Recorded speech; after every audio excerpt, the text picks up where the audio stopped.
Hello everyone, आप सभी का स्वागत है आपके यूट्यूब चैनल मैथ्स टर्मिनल पर, जिसमें डिटरमिनेंट की सीरीज चल रही है। मैं पार्ट 3 तक अपलोड कर चुका हूँ वीडियो एंड आज जो है पार्ट 4 बता रहा हूँ आपको। ठीक है, इसमें मैंने क्या जो भी इम्पोर्टेंट क्वेश्चन हैं डिटरमिनेंट के जो इम्पोर्टेंट क्वेश्चन हैं मैं वो क्वेश्चन बताने का प्रयास कर रहा हूँ आपको। और जो भी बच्चे जो नए जुड़ रहे हैं जो देखने का प्रयास कर रहे हैं तो मैं डिस्क्रिप्शन बॉक्स में लिंक दे दे रहा हूँ पिछले वीडियो का, अब वो देख लें। क्योंकि इससे पहले मैं पूरा जो है आव्यू मतलब मैट्रिक्स अपलोड कर चुका हूँ, आव्यू के टाइप अपलोड कर चुका हूँ, जो इम्पोर्टेंट क्वेश्चन है जो आपके पेपर्स में पूछे जा सकते हैं। उसके अलावा डिटरमिनेंट का सीरीज चल रहा है, इसमें लगभग 5-6 पार्ट तक आपको वीडियो मिलेगा जिसमें सारे इम्पोर्टेंट क्वेश्चन कवर हो जाएंगे। ठीक है, तो इससे पिछला वाला जो वीडियो जो मैं अपलोड किया हूँ पार्ट नंबर 3 वो बहुत इंपॉर्टेंट क्वेश्चन उसमें मैंने बताया था। आज भी इंपॉर्टेंट क्वेश्चन अपलोड कर रहा हूँ, या आज भी बढ़िया क्वेश्चन बताऊंगा आपको। ठीक है, तो स्टार्ट करते हैं आज का वीडियो।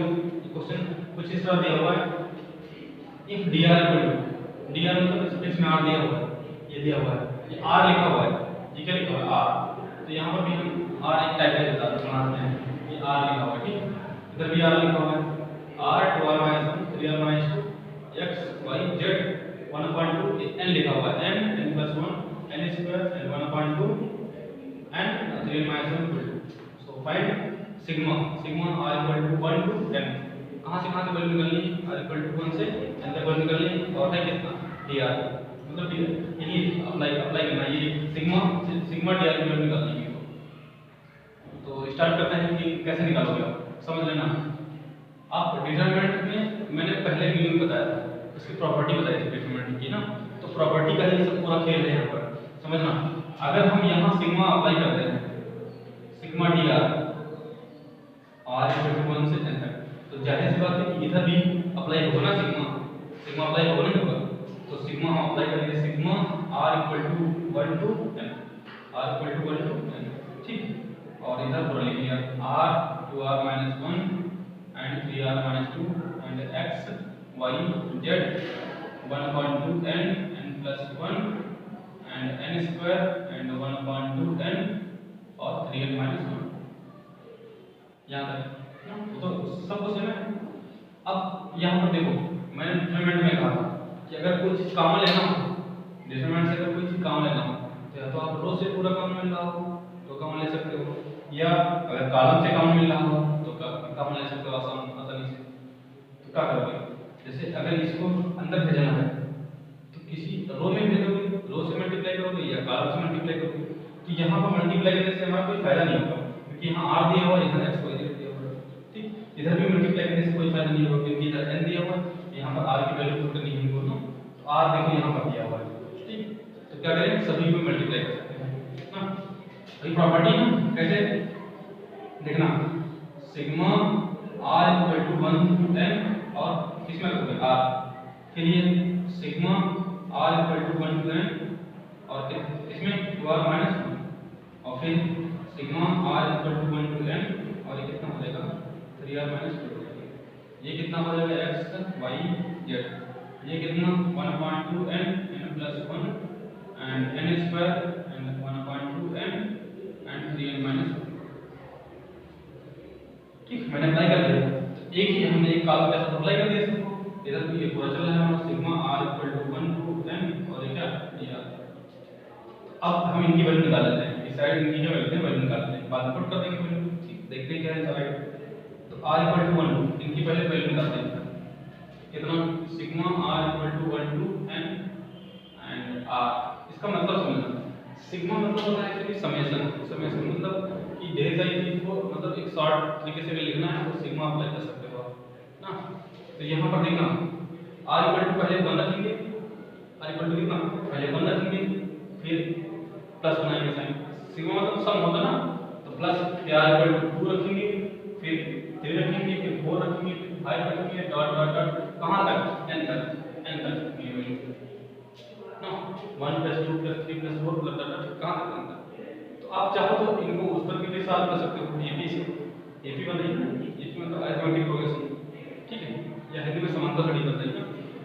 तो क्या करेंगे इनकी वैल्यू निकालेंगे, या तो आप सीधे इनका फार्मूला होता है हमारा क्या होता है n+1 यही फॉर्मूला होता है ना, तो सीधे सीधे इनका फॉर्मूला रख दिया, ठीक है। अदरवाइज आप ए बी से भी सॉल्व कर सकते हो। यहाँ पर लिखना सेंस, ठीक, फिर आगे लिखना सेंस। अब ये पहला पार्ट हो गया, ये वाला सॉल्व कर। अब दूसरा वाला सॉल्व करते हैं, देखते हैं r = 1 to n और कितना लिखा है 2r - 1, कितना लिखा है 2r माइनस। अब r = 1 रखेंगे, पहले कितना रखेंगे 1 रखेंगे, तो r = 1 रखोगे यहाँ पर तो कितना निकल जाएगा, यहाँ पर 1 रखेंगे 2 × 1 - 1 कितना निकल जाएगा 1 प्लस। जब 2 रखेंगे तो कितना रखेंगे 2 रखेंगे तब कितना निकल जाएगा, देखना ध्यान से। जब 2 रखेंगे यहाँ पर तो 2 × 4 - 1 कितना निकलेगा 3। जब 3 रखेंगे तो 3 × 6 6 - 1 कितना 5। ऐसे 4 रखेंगे तो 8 - 7 डॉट डॉट कहाँ तक जाएगा n तक, कहाँ तक n तक ना। अब इनका सम कितना निकलेगा, आप चाहो तो उससे सॉल्व कर सकते हो।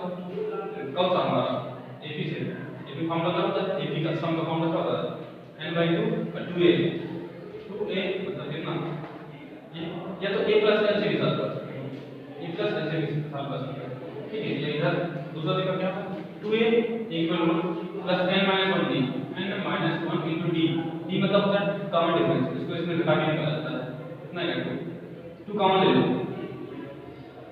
अंदर से 2 कॉमन ले लिया तो क्या बचा 1 और n - 1। देखो 2 से 2 कैंसिल, 1 से 1 कैंसिल, n बचा, n से मल्टीप्लाई करोगे तो क्या निकलेगा इसका मतलब हमारी वैल्यू निकल गई r = 1 to n और कितना 2r - 1 इसकी वैल्यू निकल आई कितनी थी इसका, और इसकी वैल्यू कितनी मिली थी, ठीक। लास्ट वाला बचा हमारा, लास्ट वाला देखो since sigma r = 1 to n and 3r - 1 जब वैल्यू को रखेंगे तो 3 - 1 निकल जाएगा, 3 - 2 निकल जाएगा, जब 2 रखेंगे तो 3 कितना 6 6 - 2 कितना 4, जब 3 रखेंगे 9 कितना 9 और 9 में से 2 जाएगा कितना 6, फिर 4 रखेंगे 12 तब 11 बचेगा हमारा, ठीक। डॉट डॉट इसमें से कहां तक आएगा n तक, लास्ट टर्म के वही n तक निकालना है। फिर इसको अप्लाई करो क्या हो जाएगा n/2 2 × a, right 2a + n - 1d, n - 1 × d, d मतलब कॉमन डिफरेंस मल्टीप्लाई करो n/2 और 2 प्लस कितना हो जाएगा 3n - 3, तो कैसे माइनस करेंगे कितना हो जाएगा 3n - फाइनली जब देखें तो सब अगर ये हम वैल्यू निकाल लिए, ठीक है। अब क्या करेंगे इसमें वैल्यू पुट करेंगे, क्या करेंगे वैल्यू पुट करेंगे, ठीक। तो आई थिंक ये तो समझ गए होंगे ना। अब इसको हम रब कर दे रहे हैं, ठीक, इसको क्या करते हैं रब कर दे रहे हैं, ठीक। तो ये क्वेश्चन बता दे रहे हैं आपको ना, तो देखते हैं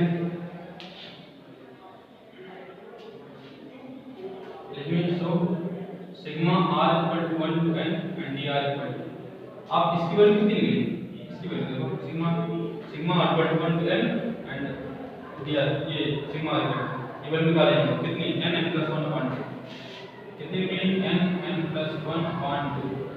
दूसरा लेवल कितनी निकली, दूसरा लेवल तो हम निकाल चुके कितना n², सो इसकी वैल्यू एंड लास्ट इसकी वैल्यू कितनी निकली n/2 एंड कितना 3n - 2, ठीक। ये वैल्यू कितनी हो जाएगी हमारी x y z, इधर वैल्यू कितनी हो जाएगी n/2 n + 1, ये कितना हो जाएगा हमारा n², ये कितना 1/2 n और ये कितना 3n, ठीक। तो समझ सकते हो ना, ये देखो ये चीज तो C1 और ये C3 देखो क्या सेम है, C1 C3 क्या सेम है। तो हम डिटरमिनेंट में जानते हैं ना कि अगर दो कॉलम या दो रो क्या होते हैं आइडेंटिकल होते हैं तो उनकी वैल्यू क्या हो जाएगी 0 हो जाएगी या 0 हो जाएगी। तो मींस ये वैल्यू क्या होगी सेम, मतलब ये सेम है तो उनकी वैल्यू क्या हो जाएगी 0। अब मल्टीप्लाई करो तो टोटल वैल्यू कितनी मिलेगी, ये मल्टीप्लाई 0 0 इधर 0 0 इधर नहीं समझ, वैल्यू सेम है ना। तो आप कॉमन चला ले सकते हो तो 1 1 इधर 1 1 इधर तो क्या हो जाएगा 0 हो जाएगा। तो ये आंसर पूरा कितना निकलेगा, ठीक। ओके, तो अब वीडियो को ज़्यादा एक दो बार देख लीजिएगा ना, तो हो सकता है और भी बेहतर तरीके से आप समझ जाओ, ठीक। सो हम लोग अब देखेंगे ये क्वेश्चन नंबर कौन सा 10, क्वेश्चन नंबर कौन सा देखते हैं 10। तो ये भी क्वेश्चन इंपॉर्टेंट है, ये ज़्यादा इंपॉर्टेंट क्वेश्चन है, ठीक। ये वाला क्वेश्चन नंबर 10 हमारा, ठीक।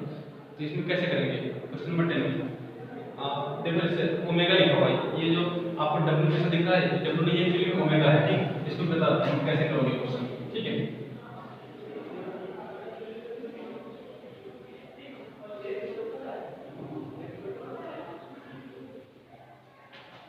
ये क्वेश्चन जैसे लिखा हुआ क्वेश्चन नंबर 10 लिखा है। क्वेश्चन वही से हम देख लेते हैं, ठीक, क्वेश्चन देख लेते हैं। ऑपरेशन सीधे अप्लाई करते हैं। ऑपरेशन ये कि r1 चेंजेस टू कैसे चेंज हो रहा है, r1 changes to r1 plus r2 plus क्या कर लेते हैं r3। r1 मतलब ऊपर वाली चेंज होगी, सदैव ऊपर वाली चेंज करना, मालूम है क्यों, उसके पीछे लॉजिक है। अगर ऊपर वाला 0 0 आएगा ना तो उसको आपको सॉल्व करने में आसानी होगी। हालांकि सॉल्व आप ओपन जो है कॉलम से भी कर सकते हो, ठीक है, रो से, लेकिन उससे ज्यादा आसान पड़ता है ना रो से। तो हम क्या कर लेते हैं, चेंज कर लेते हैं कितना, तो चेंज करेंगे r1 plus r2 plus r3, इनको ऐड करेंगे, इनको क्या करेंगे, ऐड करेंगे, इधर भी ऐड करेंगे, क्या लिखेंगे 1 प्लस ओमेगा स्क्वायर, फिर omega plus omega square, 1 plus omega plus omega square, ये ओमेगा स्क्वायर, ओमेगा स्क्वायर 1 1। आप इनकी वैल्यू जानते होंगे, फर्स्ट में पढ़े होगे ना, since 1 plus omega square equal to क्या होता है 0। अब इनकी वैल्यू कितनी होगी, 0 हो गई ओमेगा स्क्वायर, 0 ओमेगा स्क्वायर 1 0 1 और क्या होगा। अब इसकी वैल्यू कितनी, हमने ये भी बताया था, पहली प्रॉपर्टी बताया था कि अगर किसी डिटरमिनेंट में अगर रो में या कॉलम में तीनों एलिमेंट क्या हो 0 हो तो उनकी वैल्यू क्या हो जाती है, 0 हो जाती है, ठीक है। तो इसमें देखो रो में क्या है, 0 एलिमेंट 0 है, तो इसकी वैल्यू क्या होगी, 0 एलिमेंट, ओके। तो ये क्वेश्चन मैंने 10 बताया, ठीक, 10 का क्वेश्चन बताया। अभी इस पार्ट नंबर 4 तक, ठीक है, आगे नेक्स्ट पार्ट में हम 5 अपलोड करेंगे जल्दी, ठीक है, ओके।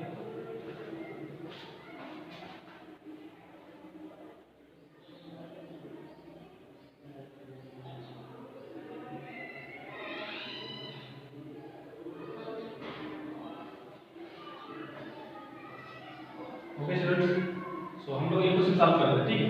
तो इसको मैंने सॉल्व कर दिया है ना, इसको सॉल्व कर दिया है, कुछ टेक्निकल प्रॉब्लम की वजह से जो है थोड़ा वीडियो रुक गया था, लेकिन मैंने सॉल्व कर दिया क्योंकि क्वेश्चन चूंकि आसान है ना, तो मैंने किया गया है इसको इधर नोट कर लिया, ऑपरेशन यूज कर लिया r1 plus r2 plus r3, r1 plus r2 plus r3, ठीक है। तो अब देखो आसानी से कैसे मैंने यूज किया r1 plus r2 plus r3 और ऐड कर लिया इनको ऐड करेंगे, इधर ऐड करेंगे, इधर ऐड करेंगे, तो 1 प्लस ओमेगा स्क्वायर, ये भी 1 plus omega square, 1 plus omega square.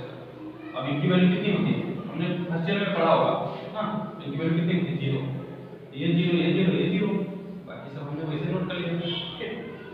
अब हमने बताया है किसी डिटरमिनेंट में अगर तीनों, किसी डिटरमिनेंट में ये किसी कॉलम में अगर तीनों एलिमेंट जो है क्या हो जाए, शून्य हो जाए या 0 हो जाए, तो उस डिटरमिनेंट की वैल्यू क्या होती है, 0 हो जाती है, ठीक है। तो कॉलम या रो में ना, तो हमने ये यहाँ पर क्या दिया, रो में दिया, तो रो में क्या हो जाएगा 0 0, तो इसमें वैल्यू क्या हो जाएगी हमारी 0 हो जाएगी, ठीक। तो आई होप कि इस वीडियो में आपको समझ में आएगा। ये क्वेश्चन इंपॉर्टेंट था, इस वजह से मैंने बता दिया, ये 10 नंबर भी इंपॉर्टेंट है, ठीक है। अब नेक्स्ट वीडियो में और क्वेश्चन बताते हैं, ओके, थैंक यू।